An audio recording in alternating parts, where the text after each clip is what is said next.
নমস্কাৰ সকলোকে। আজিৰ ভিডিঅ'টো আৰম্ভ কৰিছোঁ নাৰ্চাৰীৰ বিশেষ এটা অংশ দেখুৱাম বুলি।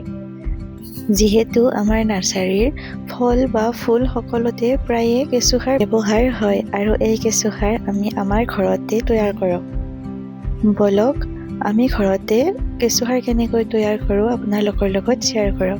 কেঁচুসাৰ তৈয়াৰ কৰিবলৈ জাবৰ জোঁথৰ, শুকান গোবৰ, কেঁচু, মাটি ইত্যাদি প্ৰয়োজন হয়। মোৰ দেউতা খুৰাহঁত লগ লাগি আমাৰ ওচৰৰ অঞ্চলটোৰ শুকান মেটেকা, কলগছ, জাবৰ জোঁথৰ ইত্যাদি যোগাৰ কৰি লয়। তাৰ পিছত এই জাবৰ জোঁথৰবোৰ সৰু সৰুকৈ কাটি ল'ব লাগে যাতে ই সোনকালে কম্প'জৰ ৰূপ লয় আৰু লগতে ইয়াত কেঁচু এৰিলে কেঁচুৱেও সেই কম্প'জবোৰ সোনকালে গ্ৰহণ কৰিব পাৰে।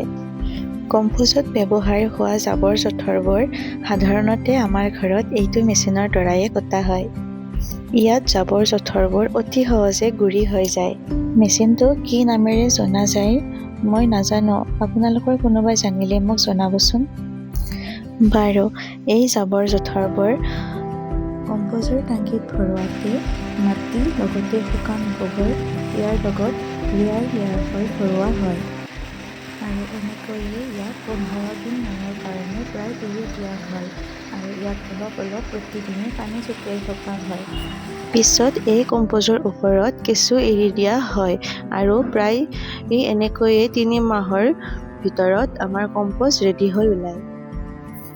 এয়া চাওক আমি ৰেডি কৰি উলিওৱা কেঁচুসাৰ। এই কেঁচুসাৰ আমি আমাৰ নাৰ্চাৰীত প্ৰায় সকলো গছতে ব্যৱহাৰ কৰোঁ। আপোনালোকেও যদি নিজৰ গছৰ বাবে প্ৰকৃত সাৰ বিচাৰে এইটো সাৰ ব্যৱহাৰ কৰিব পাৰে। কেঁচুসাৰ আমি আমাৰ নাৰ্চাৰীত ব্যৱহাৰ কৰাৰ উপৰিও আমি এই সাৰ বিক্ৰীও কৰোঁ। আপোনালোকক জনাওঁ যে এই সাৰ আমি ঘৰত নিজেই পেকিং কৰোঁ।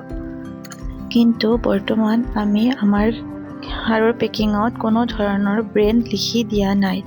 আমাৰ নাৰ্চাৰীত 1 কিলো, 5 কিলো আৰু 25 কিলোৰ বেগ বৰ্তমান পেকিং কৰা হৈ আছে।